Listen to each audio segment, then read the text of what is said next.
Selamat datang di channel Voice Islami. Jangan lupa like dan subscribe ya. Terima kasih. Cara kita supaya lebih sabar dalam menghadapi ujian, khususnya ujian perasaan. Ujian itu tidak akan berakhir kecuali kalau dosa kita sudah habis. Allah akan menguji kita terus untuk membersihkan diri kita dari dosa. Sehingga yang harus kita coba bangun awareness dalam diri kita kalau lagi diuji, Allah pengen membersihkan dosa saya nih. Sehingga kita ridho dengan ujian, bukan ikhlas ya. Kalau ikhlas ibadah. Kalau ujian, ridho, rela. Saya ridho ya Allah, walaupun ini berat. Saya ridho ya Allah, walaupun saya berharap Engkau beri jalan keluar. Saya ridho ya Allah, walaupun saya berharap ditolong oleh Allah. Tapi tetap ridho diberikan ujian itu. Sambil berdoa diberikan jalan keluar, ditolong, diberikan keajaiban. Cuman gak mau mengeluh. Dan berdoa meminta jalan keluar, bukan mengeluh. Itu ibadah. Berdoa itu ibadah dalam Islam. Sehingga Allah suka banget sama hamba yang berdoa. Allah suka dengan hamba yang curhat. Teman-teman sekalian yang dirahmati Allah Subhanahu wa taala, malam ini kita bicara tentang salah satu di antara inti dari iman kepada Allah Subhanahu wa taala. Bisa dibilang hampir semua cabang iman itu intinya adalah sabar. Kita bicara amal soleh apapun dalam Islam, intinya juga sabar. Kita bicara tentang realitas hidup, intinya juga sabar.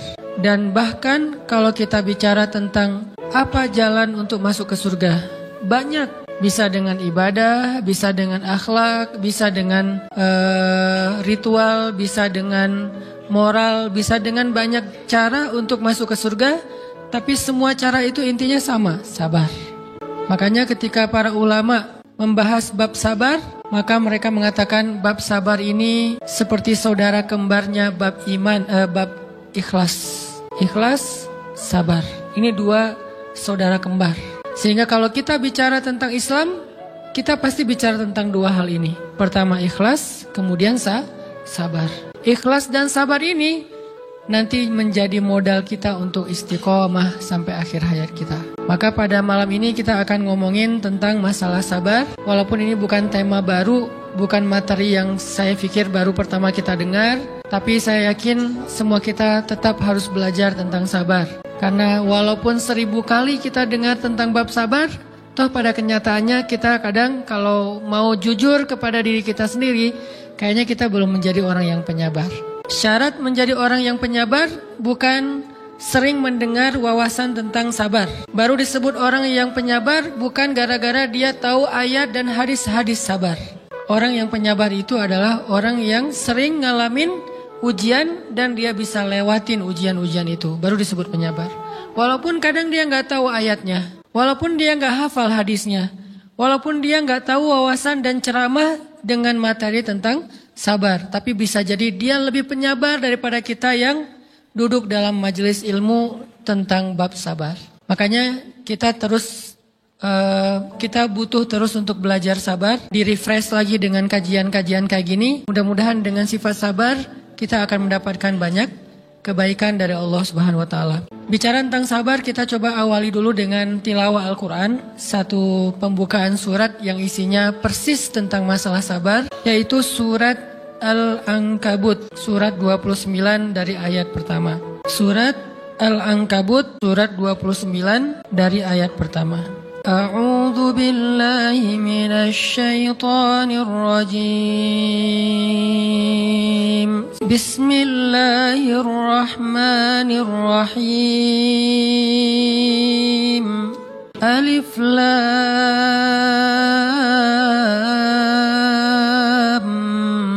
mim. Ahasiban nasu an yutraku an yaqulu amanna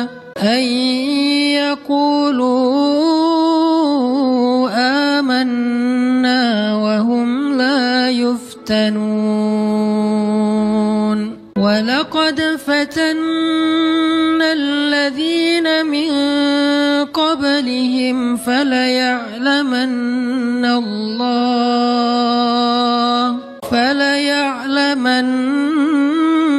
Allahu alladhina sadaqu wa laya'lamanna al-kadhibin.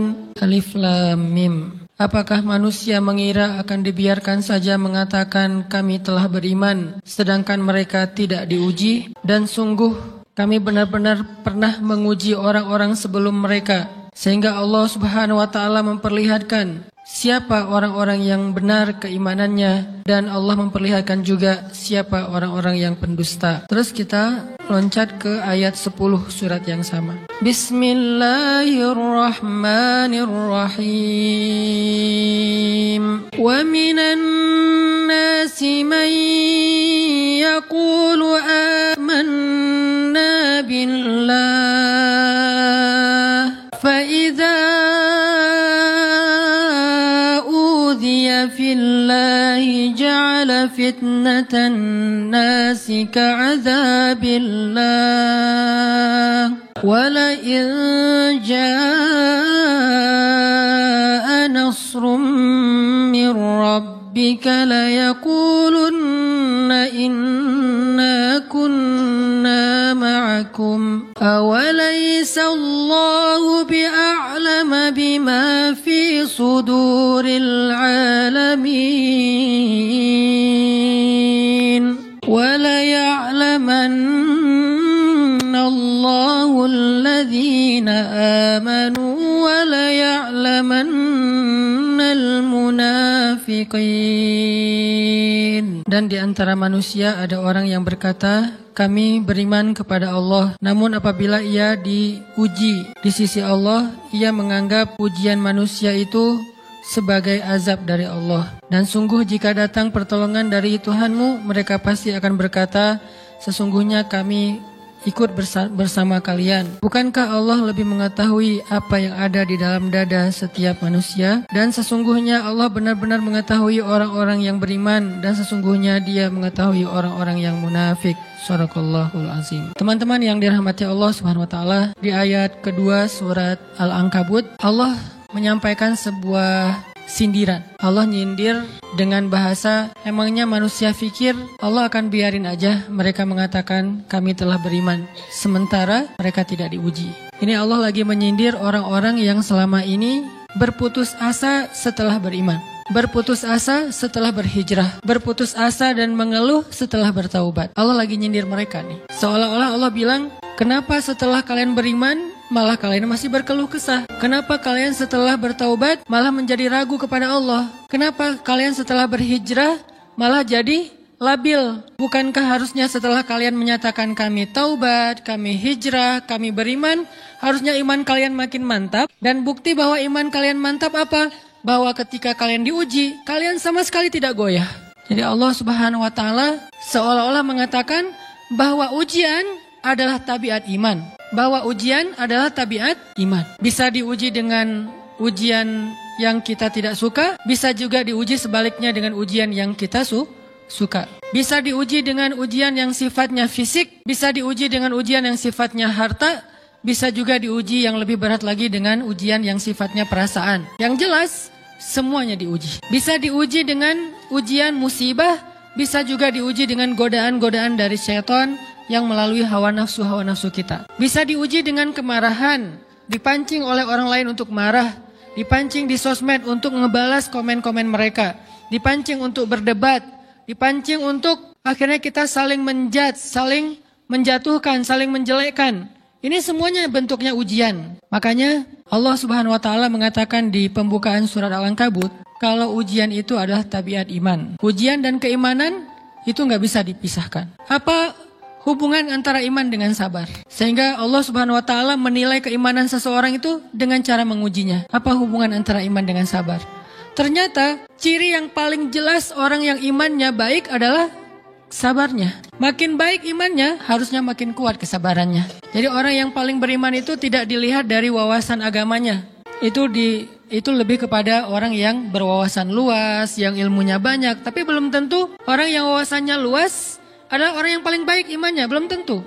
Bukankah iblis itu wawasannya luas? Dia mengerti banyak hal yang bahkan kita nggak ngerti. Iblis ngerti tentang dunia di langit. Iblis mengerti tentang alam yang ada di surga, alam yang ada di akhirat. Iblis tahu, bahkan udah masuk surga. Jadi ilmu iblis lebih banyak daripada kita sekarang. Tapi kenapa iblis malah tidak sebanding antara ilmunya, wawasannya dengan ketakwaan dan kesolehannya. Karena iblis tidak sabar dengan sebuah ujian. Ujian iblis apa? Eksis. Itu ujiannya iblis. Dia udah lama eksis, followersnya banyak. Setiap dia posting, orang berlomba-lomba jadi first like. Setiap dia posting, di repost rame-rame. Di YouTube viral. Channelnya tuh paling banyak subscribersnya. Iblis. Coba cari nanti di YouTube, iblis. Ada nggak channel? Itu udah viral banget loh, eksis banget. Tiba-tiba datang pendatang baru. Muncul pendatang baru. Pendatang baru ini tiba-tiba melejit. Followersnya langsung nambah. Kejar-kejaran akhirnya disalib. Pas lagi kayak gitu dia nggak kuat.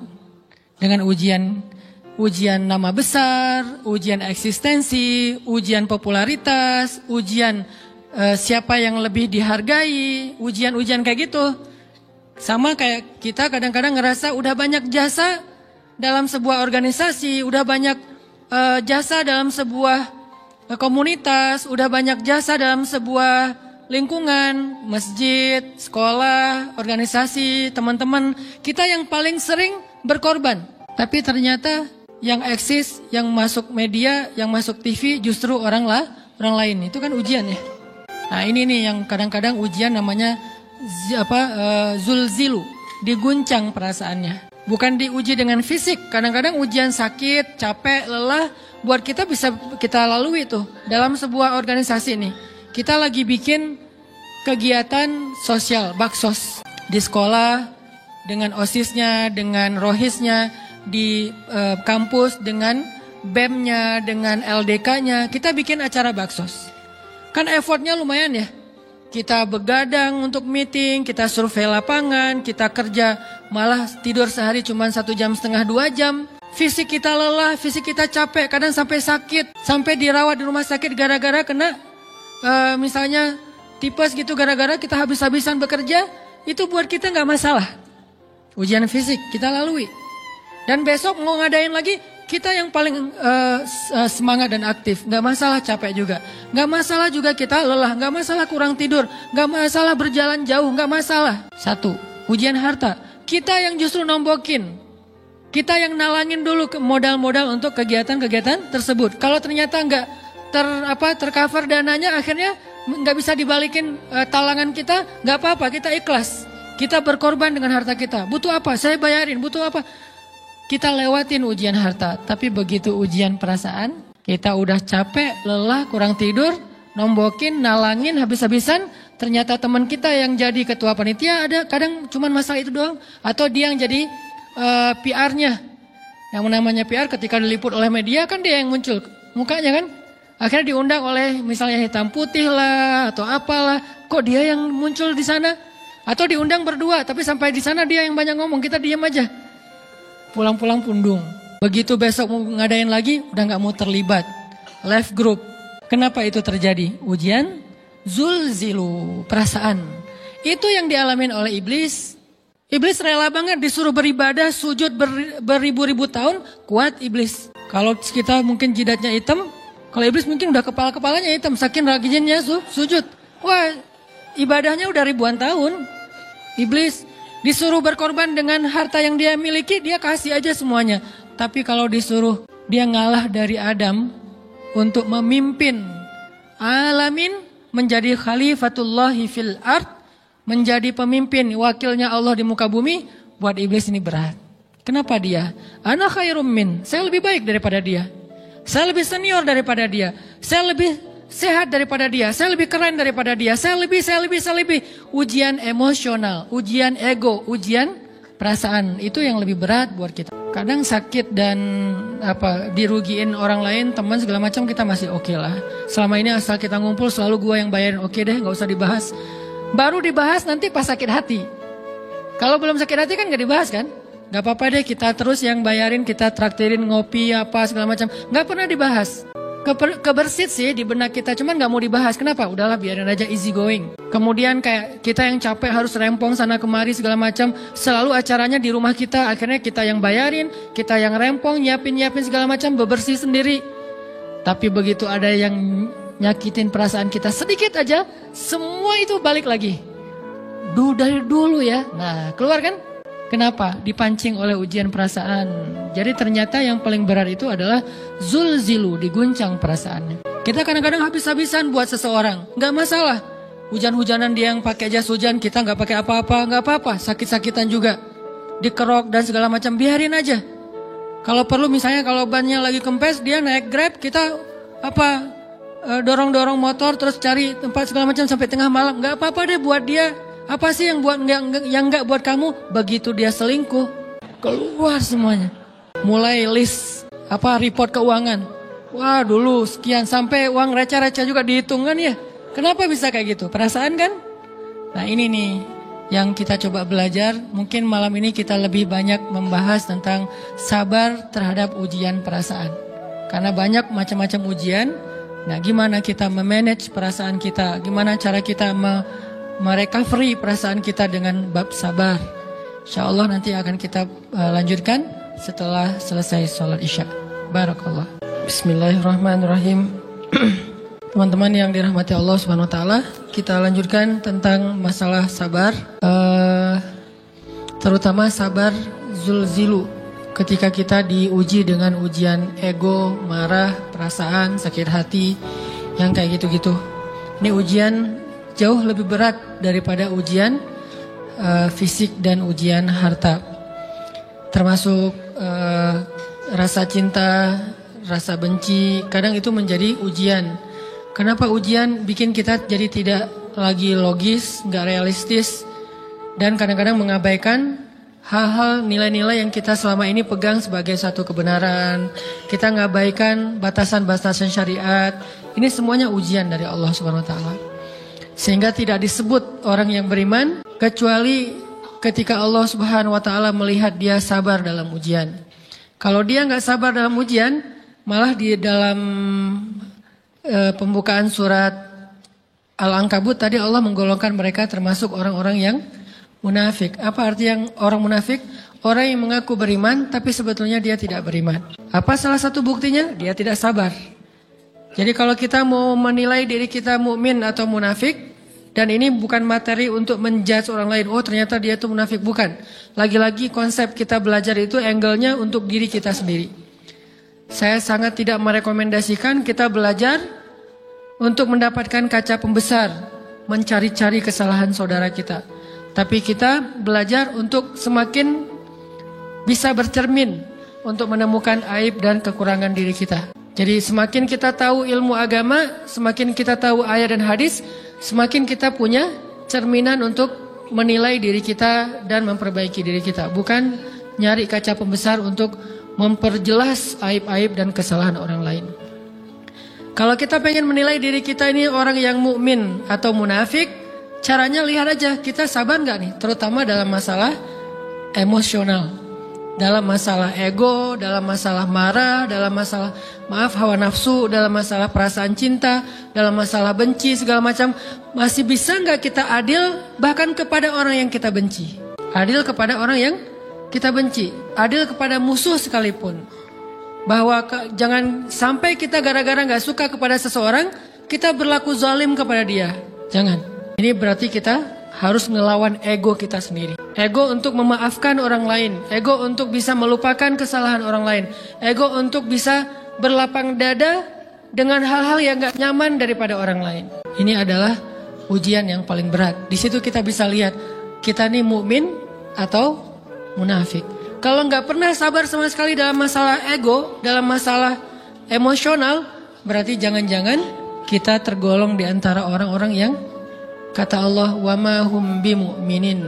Mereka bukan orang yang beriman. Kata Allah di surat Al-Ankabut, mereka itu adalah wala ya'lamannallahul munafikin, orang-orang yang munafik. Nauzubillah min dzalik. Kalau kita merasa pernah sabar terhadap emosi kita, sekarang kita lihat sesering apa kita sabar terhadap emosi kita.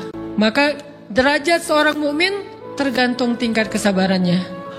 Ada yang orang sabar hanya kalau disakiti dengan satu kata. Ada yang sabar dengan satu kalimat. Ada yang sabar dengan satu paragraf.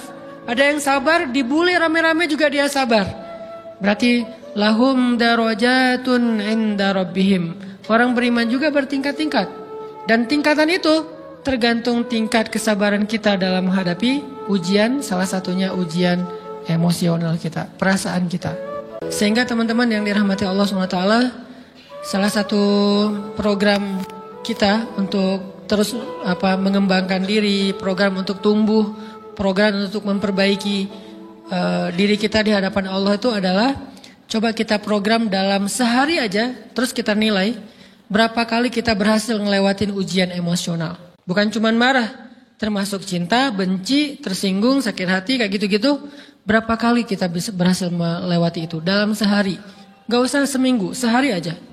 Di jalan, sama temen, di grup WA, di IG, di Twitter, di mana gitu.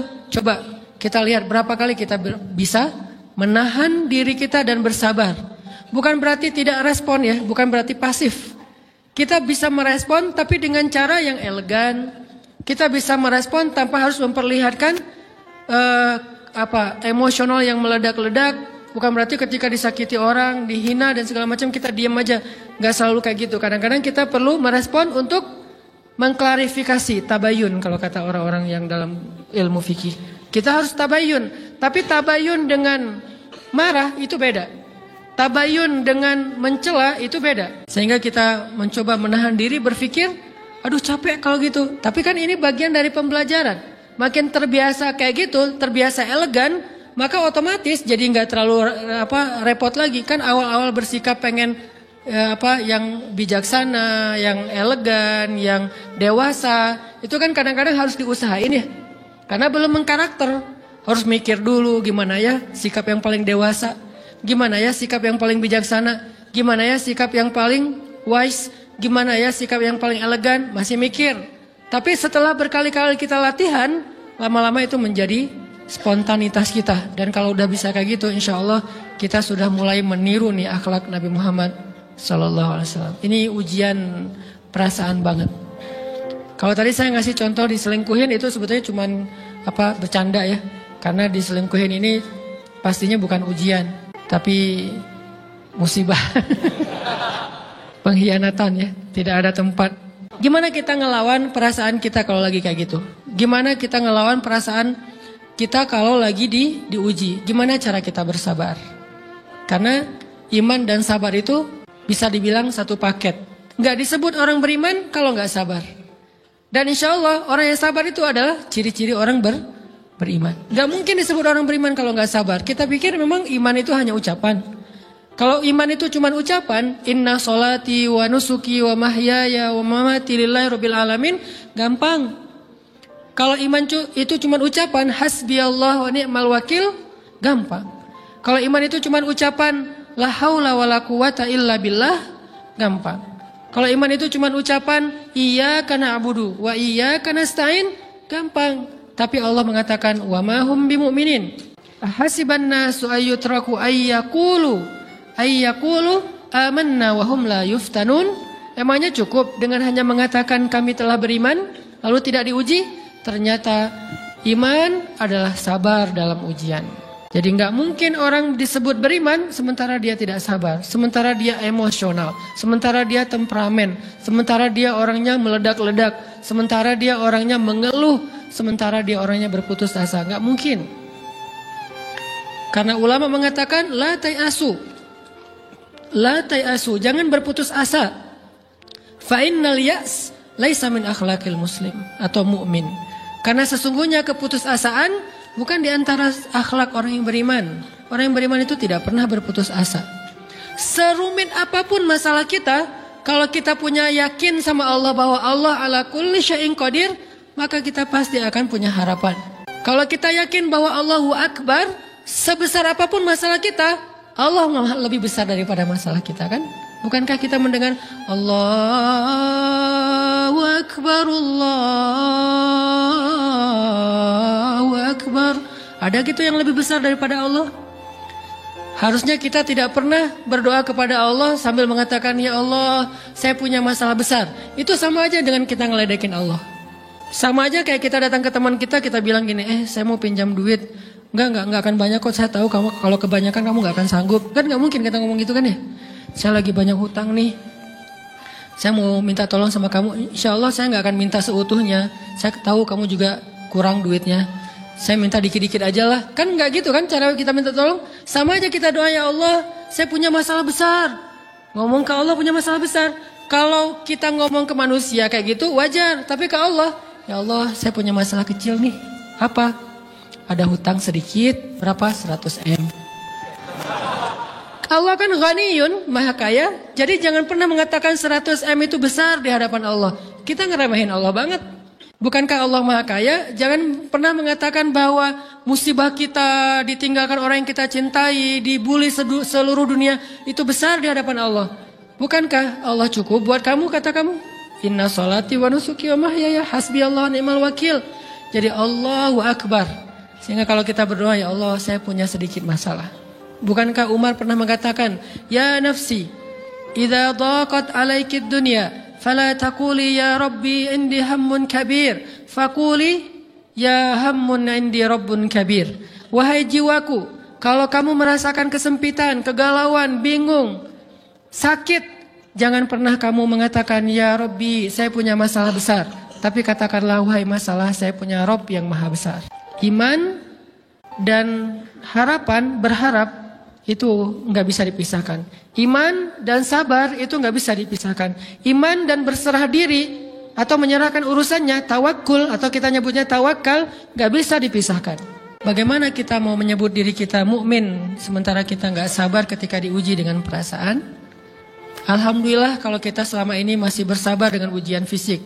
Ujian fisik yang setiap hari kita alamin apa? Lelah, capek, pulang kerja, pulang sekolah, pulang dari kampus, ngaji. Capek kan?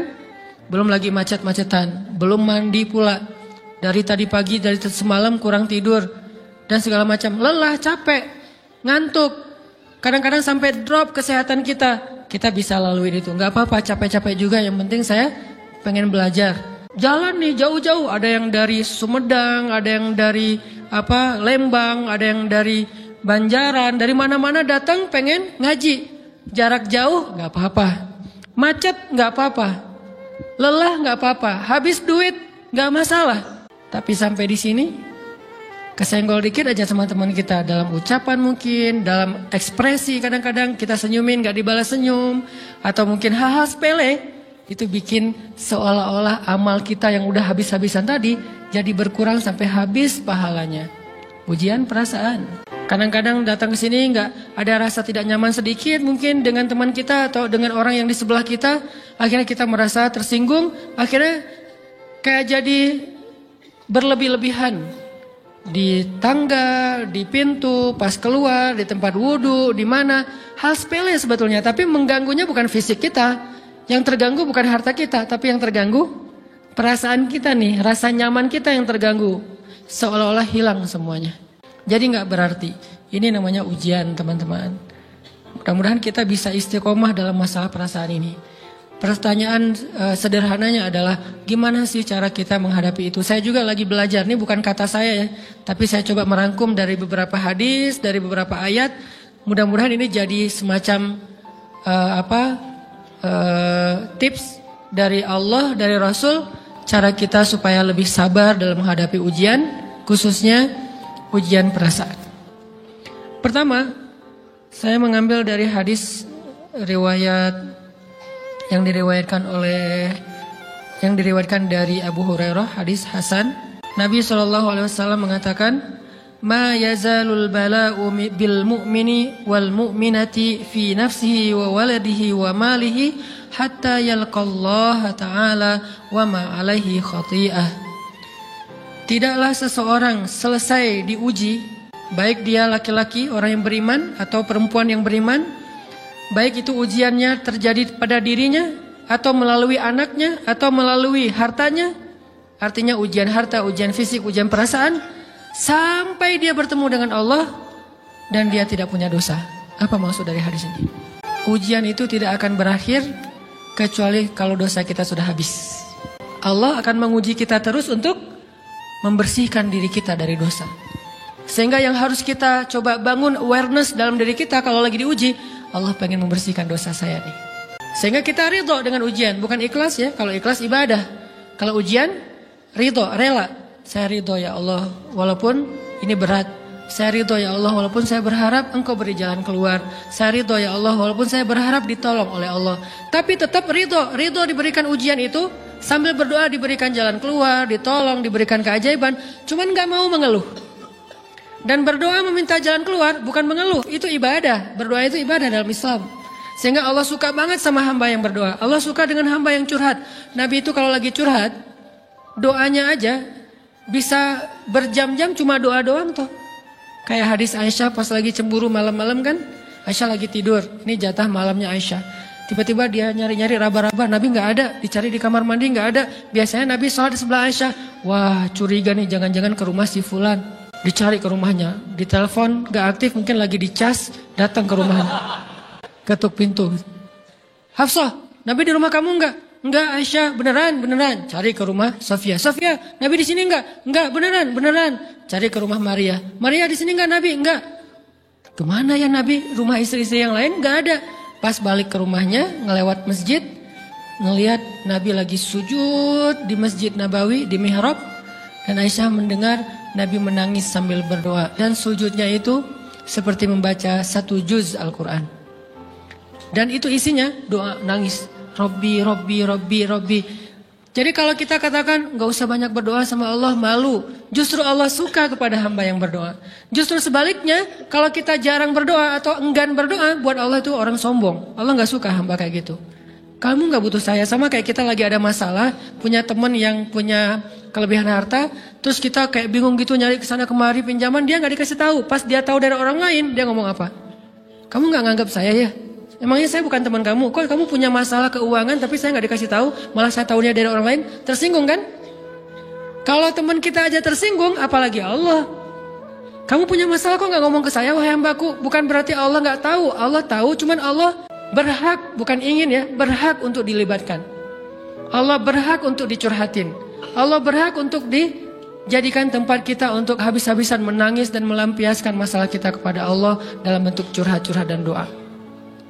Sehingga kalau kita berdoa, ya Rabbi, Allah langsung inni qarib, mendekat Allah kepada kita. Jadi teman-teman yang dirahmati Allah, kalau kita punya masalah, kita coba bangun awareness, oh Allah pengen membersihkan dosa-dosa saya nih. Terus kita berdoa, ya Allah bantu saya, ya Allah tolonglah saya, istighfar. Saya kadang-kadang ngerasa nih, kalau ada dosa, ada kesalahan, ada kekeliruan yang saya lakukan misalnya gitu, kalau saya nggak kuat istighfarnya, bentar lagi akan diuji sama Allah. Ujiannya macam-macam, alhamdulillahnya ujiannya masih ketahan. Pasti diuji sama Allah. Kalau istighfarnya nggak kuat, taubatnya tuh nggak kuat, langsung diuji sama Allah. Dan saya langsung sadar, oh, perkencang lagi, perkuat lagi istighfar. Kenapa? Karena kalau istighfar kita kuat, berarti kan dosa kita dihapus dengan istighfar ya. Otomatis ujian kita durasinya berkurang. Makin kuat istighfar, makin berkurang. Kalau istighfarnya udah mantap, udah selesai, Allah cabut tuh ujian kita. Diganti dengan kebaikan. Jadi teman-teman, kita coba sadari, oh kalau Allah menguji saya, emang saya banyak dosa. Sebelum kita mencari kambing hitam, nyalah-nyalahin orang lain, sebelum kita marah kepada orang lain, kadang wajar kita marah kepada orang lain gara-gara ucapannya, komennya, teks dari dia, wajar. Tapi sebelum itu, marah dulu kepada diri kita atas dosa dan kesalahan kita yang baru saja kita lakukan, atau yang dulu kita lakuin dan belum benar-benar kita tinggalkan. Kalau kita ngerasa banyak dosa di masa lalu sebelum kita taubat, hijrah, berarti mungkin itulah alasan kenapa sekarang kita diuji setelah hijrah. Kenapa agak-agak harus jungkir balik setelah kita hijrah. Kenapa harus sedikit berdarah-darah setelah kita hijrah. Anggap aja itu untuk mengkifarat, membersihkan dosa-dosa kita yang telah lalu. Supaya apa? Supaya kalau kita pulang kepada Allah, kita pulang dalam keadaan bersih. Dan itu pasti akan menjadi orang yang paling beruntung. Daripada nanti diberesin di akhirat, mending diberesin di dunia kan? Soalnya kalau diberesin di akhirat, itu lebih berat. Akhirat itu perlakuannya beda dengan di dunia. Di dunia kalau kita salah, akan dibalas oleh Allah. Kalau kita belum taubat, dibalas oleh Allah sama. Tapi di akhirat, ukurannya beda. Sehingga heran ya, kalau ada orang yang merasa beruntung lolos dari hukuman dunia, dia pikir dia udah lolos dari hukuman Allah, mending dia beresin deh di dunia daripada nanti di akhir berlarut-larut. Itu bahaya banget. Kalau buat saya pribadi dan saya yakin teman-teman juga kayak gitu, nggak mau ada masalah di akhirat, mending masalah di dunia aja.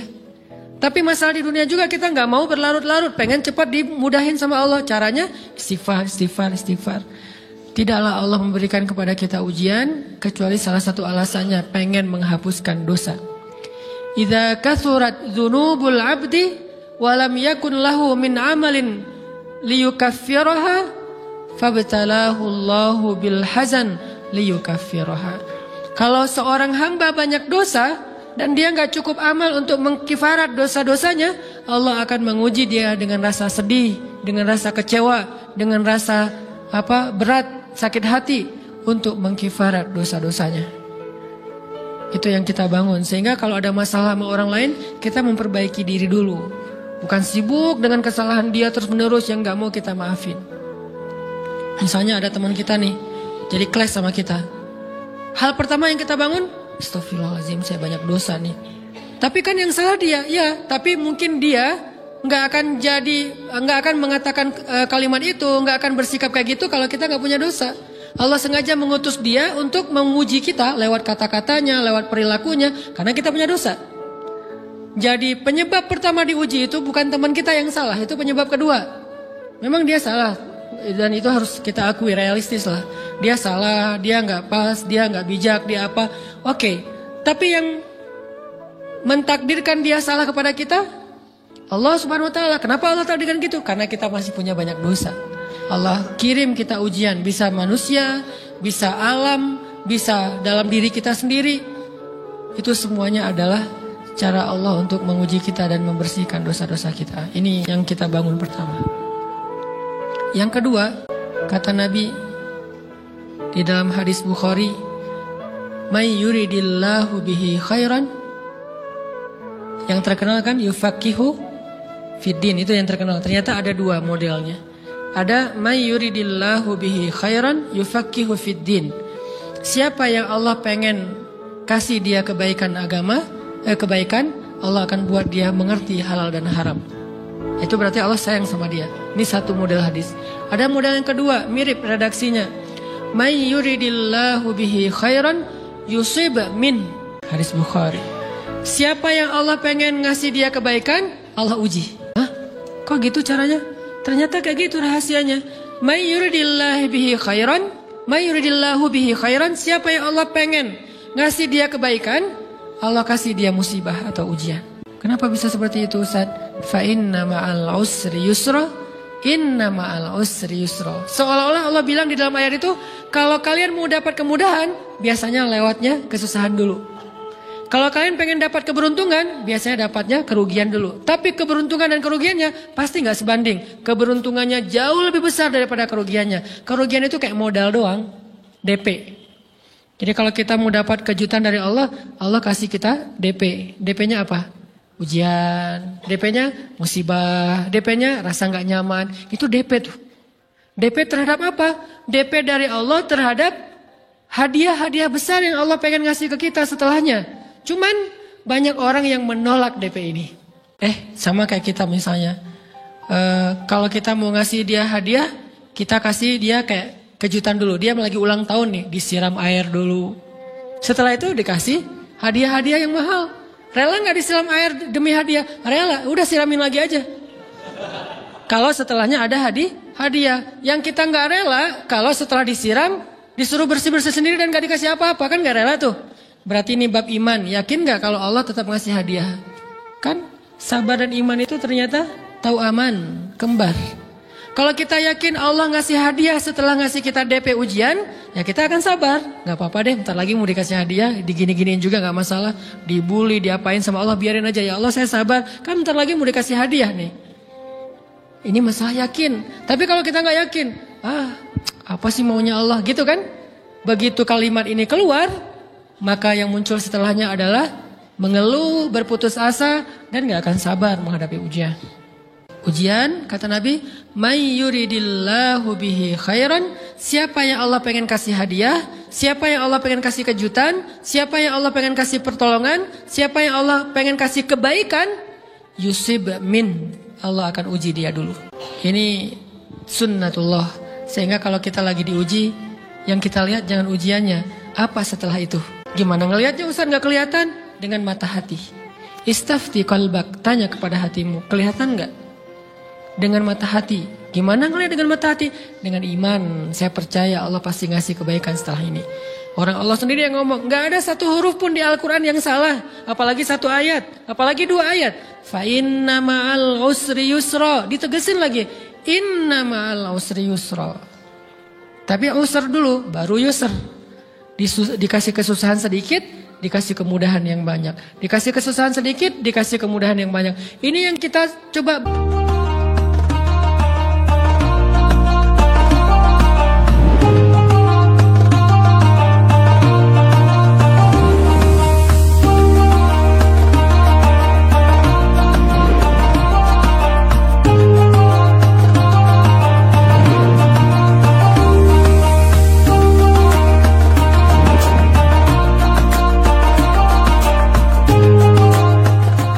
Bangun tajdidul iman, bangun memperbaharui yakin. Sehingga ketika kita diuji, sedih, wajar.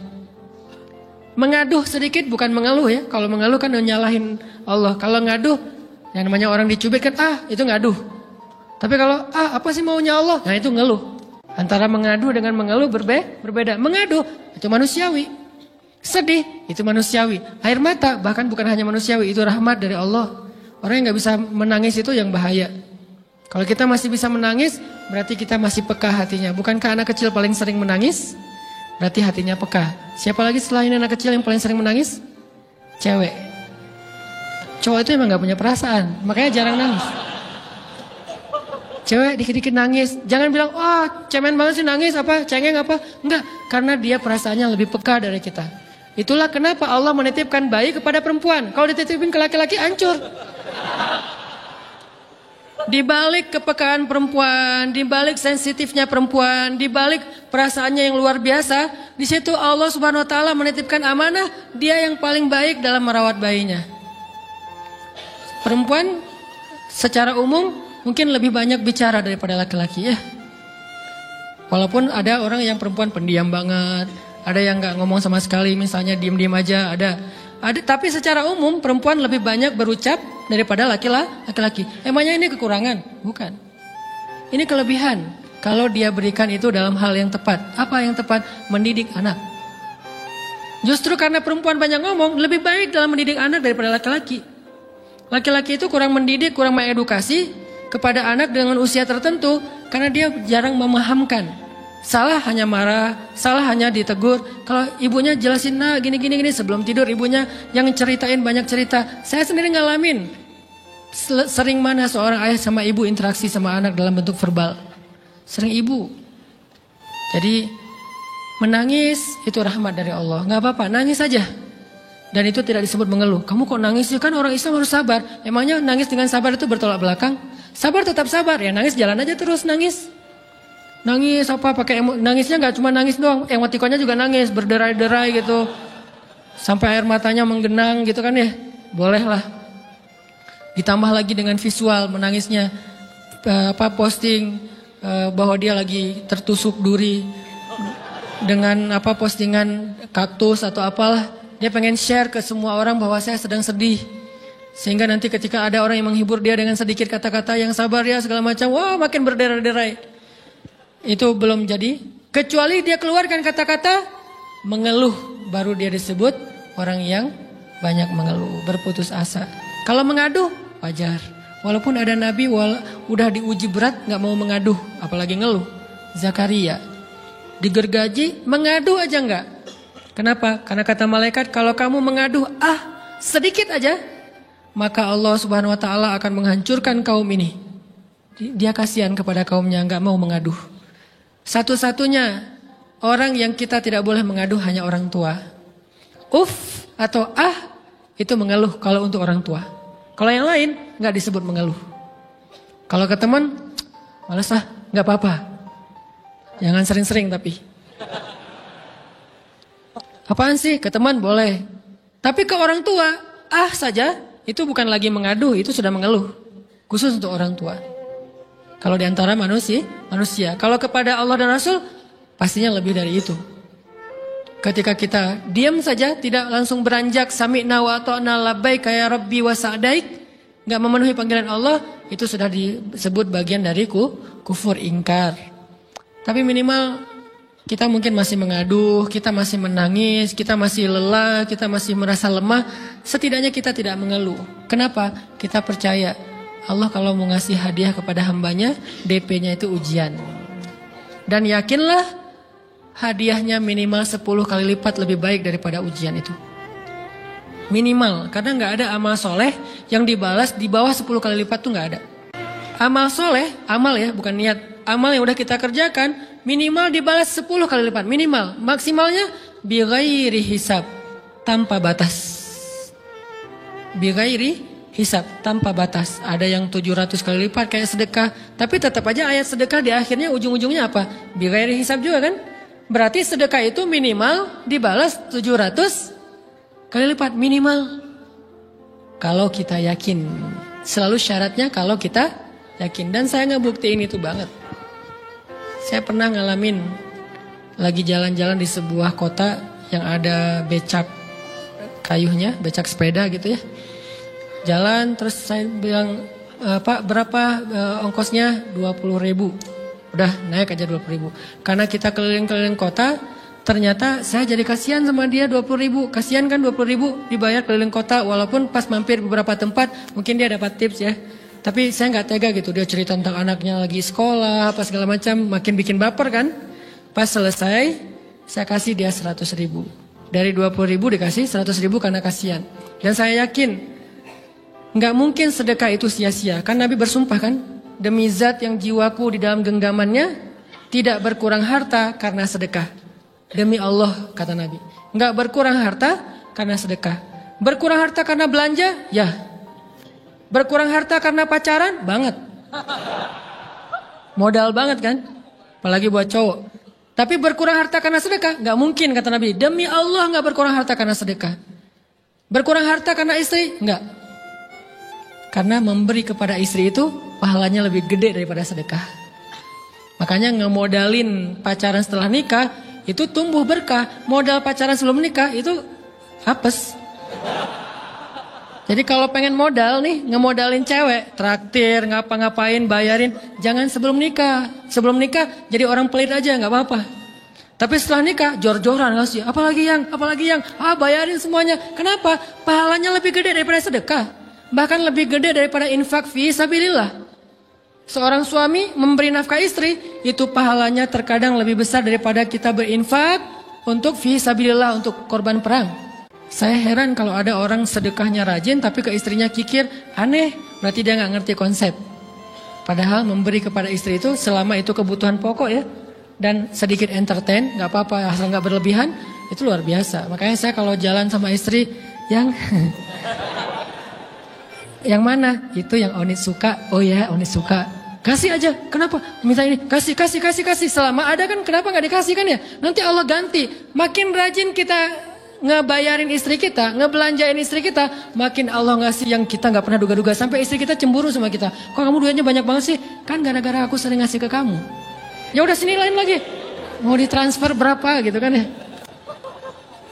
Saya ngasih 100.000 ke si bapak. Dan saya yakin teman-teman sedekahnya pasti lebih dari itu karena 100.000 saya sebut. Kalau 1 juta ke atas saya nggak mau nyebut, malu dong, ria ya.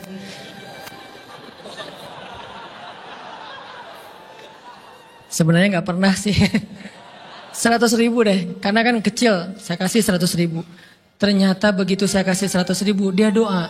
Nah ini nih pentingnya sedekah ke orang yang membutuhkan tapi nggak minta-minta, dia tulus. Dia langsung doa, ya Allah Pak mudah-mudahan rezekinya lancar, berkah, bertambah dan segala macam, bahagia keluarganya. Doa-doa ini semuanya dikabulkan dalam hitungan hari. Pertama, bertambah bahagia rumah tangganya, dapat kecupan dari istri. Dia nganggap suami saya cowok banget sih. Mulai 1 nih. 2, demi Allah selang 15 jam kalau nggak salah, karena waktu itu malam, besok paginya ada orang yang ngejar-ngejar saya pengen ngasih hadiah. Ustadz, saya pengen ketemu Ustadz. Maaf, saya nggak bisa ketemu sekarang, lagi rush, lagi tight schedule, gitu-gitulah, sok-sok gaya nggak jelas gitu ya. Terus Ustadz, saya pengen banget ketemu. Dia nggak ngomong pengen ketemu apa. Kalau dia bilang mau ngasih duit kan langsung saya prioritaskan kan ya. Berhubung dia nggak ngomong, ya udahlah. Saya sosok jual mahal gitu. Tapi yang namanya rezeki kan gimana kita tolak dia datang kan. Saya nolak. Pokoknya sebentar aja 5 menit nggak akan ganggu waktu Ustaz. Ya udah besok pagi ya pas breakfast gitu. Pakai gaya-gaya dikit breakfast. Pas breakfast, oh ya siap Ustaz. Jam berapa? Jam 8. Udah janjian jam 8. Mungkin orangnya nih dengar live streaming, Pak jazakumullah khair jaza. Makasih banyak, mudah-mudahan Allah tambahkan rezekinya. Terus beliau besok mau flight ke luar kota jam 8. Akhirnya ngubungin lagi malamnya, Pak Ustaz maaf gak bisa ketemu besok. Karena saya jam 8 itu jadwal terbang. Oh ya udah gak apa-apa. Senang dong saya gak jadi ketemu kan. Tahu gitu kan nyesel saya tuh. Senang. Besok pagi jam 6 Pak Ustaz. Alhamdulillah ternyata penerbangan saya di delay ke jam 11. Allah delay penerbangannya demi ngasih rezeki buat saya. Kan luar biasa kan. Nah, ini hikmah kepedean saya, kegeeran kepada Allah gitu. Di delay demi saya. Kan kadang-kadang GR ya di depan Allah ya. Robbi akroman kan gitu ayatnya. Allah memuliakan saya dengan istighfar tetap. Akhirnya saya bisa ketemu Ustaz. Saya nggak baca WA-nya. Terlambat baca, baru baca jam 8. Dia udah mulai agak putus asa. Kayaknya udah gak mungkin ketemu nih. Jam 8 pas saya baca, ternyata orangnya nggak di delay. Udah saya balas, ya udah sekarang saya tunggu ya jam 9. Maaf cuma sebentar. Nggak apa-apa Ustaz 5 menit. Datang dia. Datang ngasih apa coba? Ngasih duit 200 juta. Demi Allah. Cuman berselang beberapa jam saya tolak-tolak. Tahu gitu Pak, datang malam ini aja.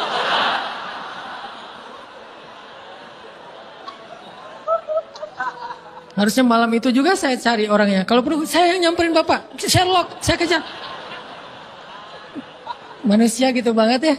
Tapi Masya Allah di situ saya jadi tahu, oh doa orang itu lebih akurat, lebih mantap, lebih diijabah daripada doa saya. Mungkin bukan karena sedekah, tapi karena doa setelah sedekah. Ya Allah dan segala macam dimudahkan sama Allah. Itu luar biasa loh. Saya nggak percaya. Saya pikir main-main. Orang nih iseng kayaknya pengen ketemu doang, pengen selfie. Ternyata pas saya cek, ditransfer, di capture, Ustaz udah ditransfer. Saya, jangan-jangan nih jebakan Batman gitu ya.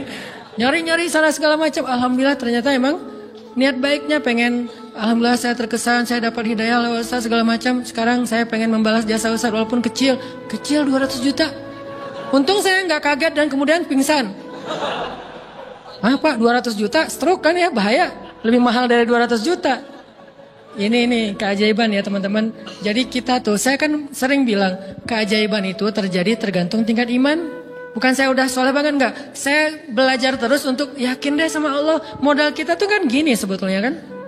Duit kita tuh banyak loh teman-teman. Cuman gak disimpan di bank, gak disimpan di saku. Disimpannya di sisi Allah. Bedanya apa sih? Kenapa kita kalau disimpan di bank tenang?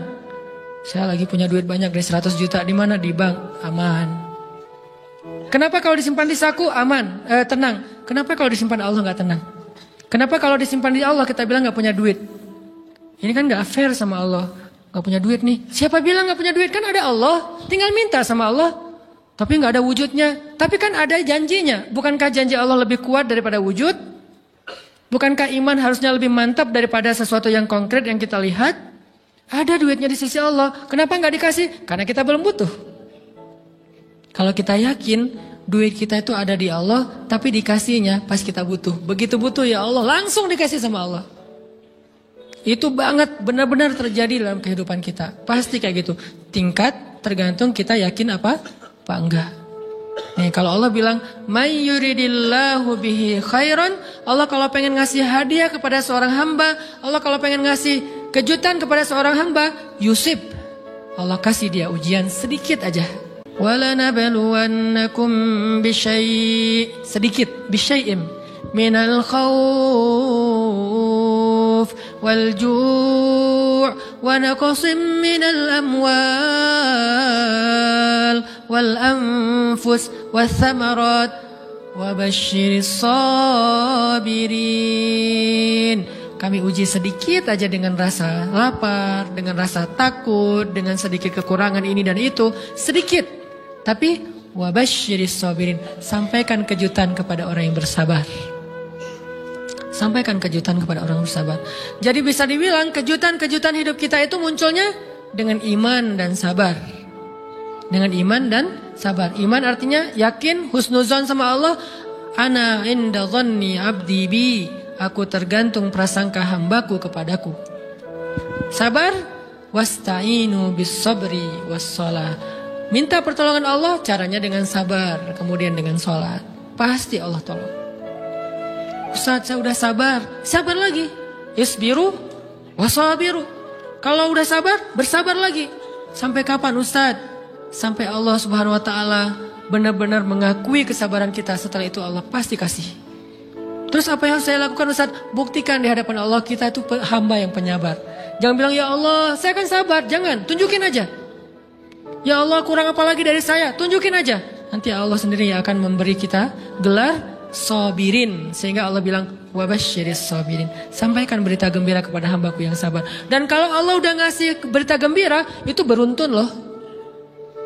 Kita sabar kayak Allah tahan dulu nih ya. Kejutan. Allah tahan dulu hadiahnya buat kita tuh.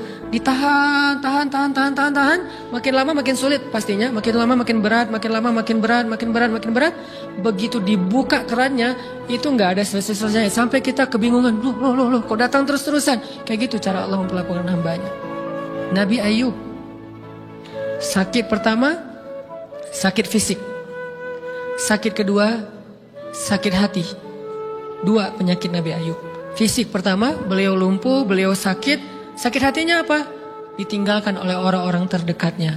Anaknya meninggal. Sedih kan? Kemudian pembantu-pembantunya pada resign. Makin kecewa. Dasar kalian. Kemudian teman-temannya pada menjauh. Grupnya nge-live dia. Bukan dia live grup. Grupnya yang nge-live dia.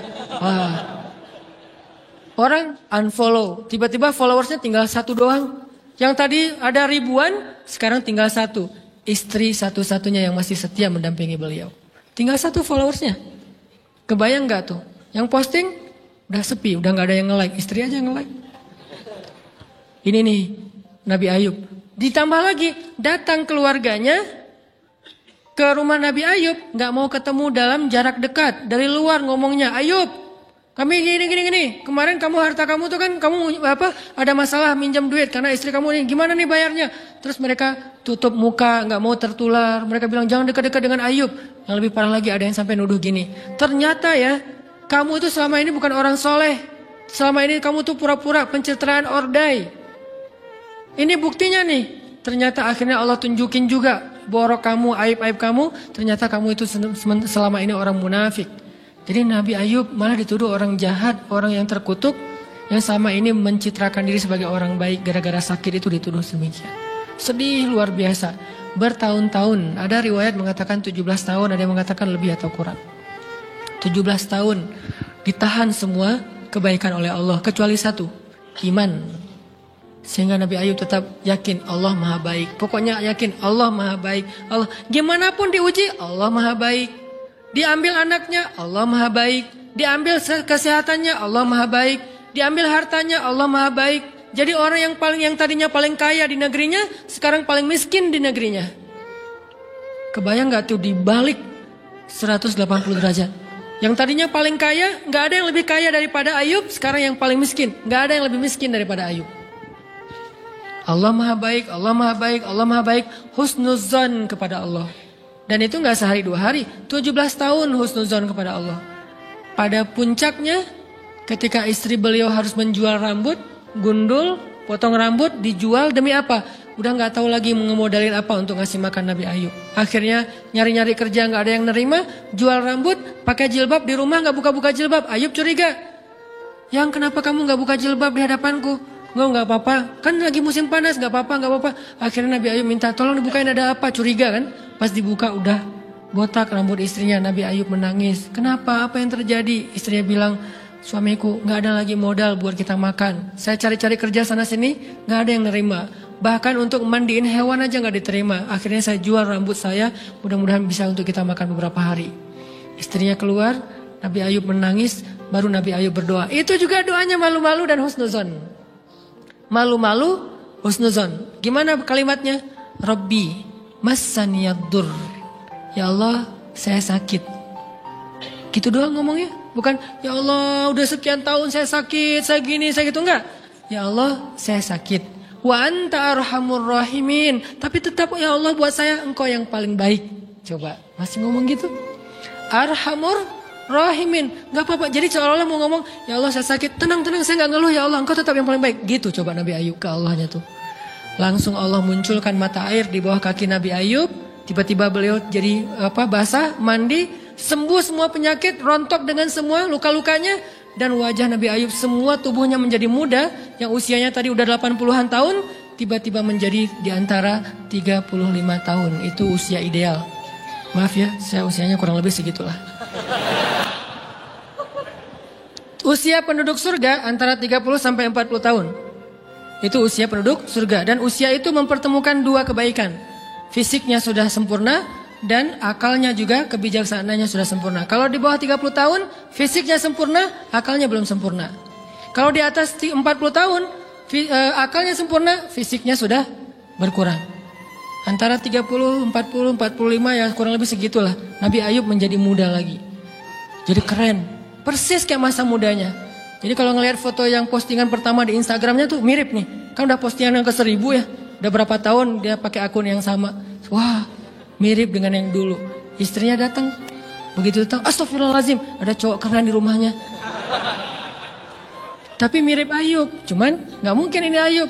Langsung nyari Ayub. Di mana Ayub? Kata Ayub, saya Ayub, suami kamu. Enggak, kamu bukan Ayub. Suami saya itu udah tua. Suami saya sakit-sakitan. Kamu bukan Ayub. Mirip sih. Akhirnya, saya Ayub. Apa buktinya kamu Ayub? Ditunjukkan buktinya oleh Nabi Ayub. Apa buktinya? Nabi Ayub menyampaikan beberapa kenangan mereka berdua di masa lalu yang gak ada yang tahu kecuali mereka berdua. Itulah pentingnya kita menyimpan kenangan.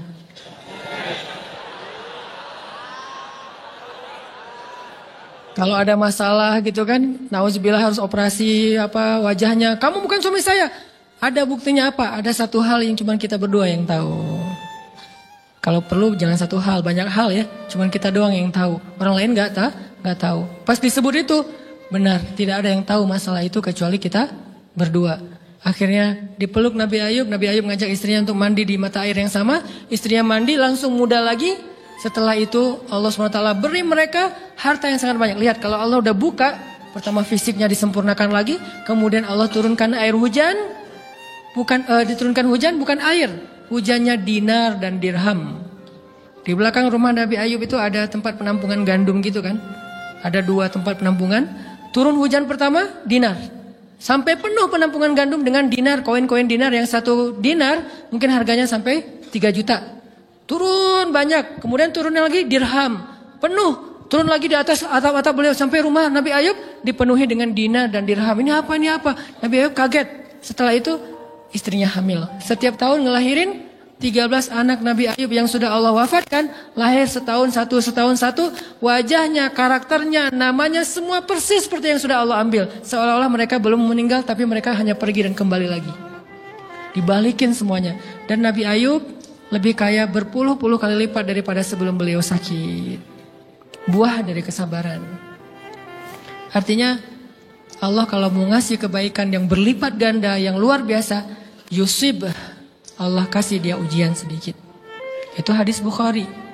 May yuridillahu bihi khairan yusib min. Allah akan menguji dia.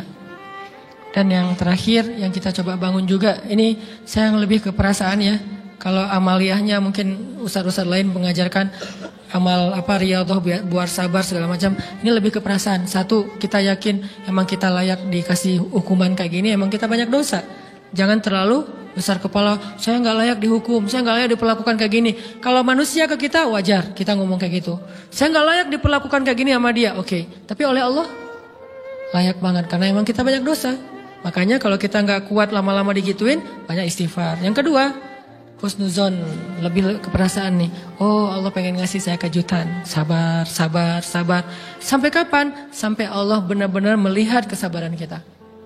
Yang ketiga, nah ini juga lebih keperasaan. Allah itu kalau kangen kepada kita, ngasih kita ujian. Terutama kita yang kalau nggak dikasih ujian, jarang romantis sama Allah. Kalau udah dikasih ujian, Allah Akbarnya tuh bergetar gitu. Allahu Akbar. Kenapa banyak ujian? Tapi kalau lagi normal, salat sebelah kaki, santai aja. Kalau perlu bersandar gitu ya.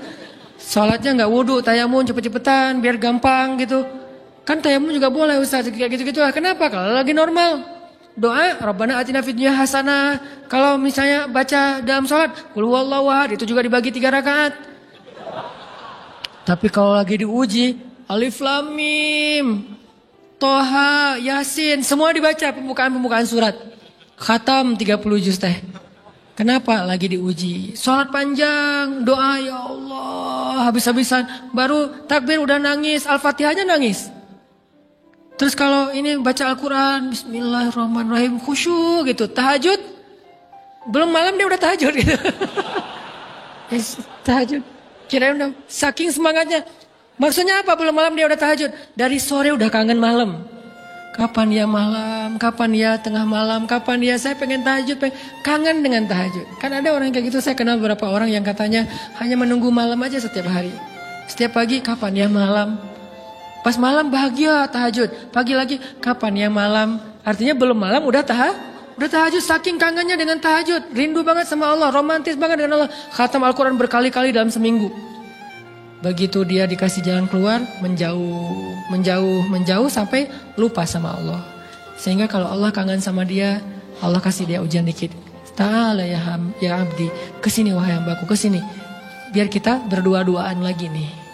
Kalau gak mau digituin, tetaplah dekat kepada Allah walaupun kehidupan kita dalam keadaan mudah. Tetaplah romantis sama Allah, tetaplah gampang tersentuh oleh ayat-ayat Allah, walaupun hidup kita dalam keadaan normal. Mudah-mudahan 3 rahasia ini bisa menjadikan kita berhusnuzon dan terbangun awareness kita ketika kita lagi diuji. Terutama ujian-ujian yang spontan muncul dari kata-kata teman kita, dari sikap orang lain. Langsung ingat, oh saya mau ada dosa yang mau Allah hapus. Oh habis ini mau dikasih kejutan. Oh Allah lagi pengen dekat sama saya. 3 hal ini mudah-mudahan terus kita latih. Awarenessnya yang dilatih, bukan hadis-hadisnya yang dihafal. Mudah-mudahan ketika diuji spontan kita langsung sadar, langsung balik on the track. InsyaAllah Allah subhanahu wa ta'ala istiqomahkan kita fis sarra wa fit dharra, dalam keadaan suka maupun dalam keadaan duka.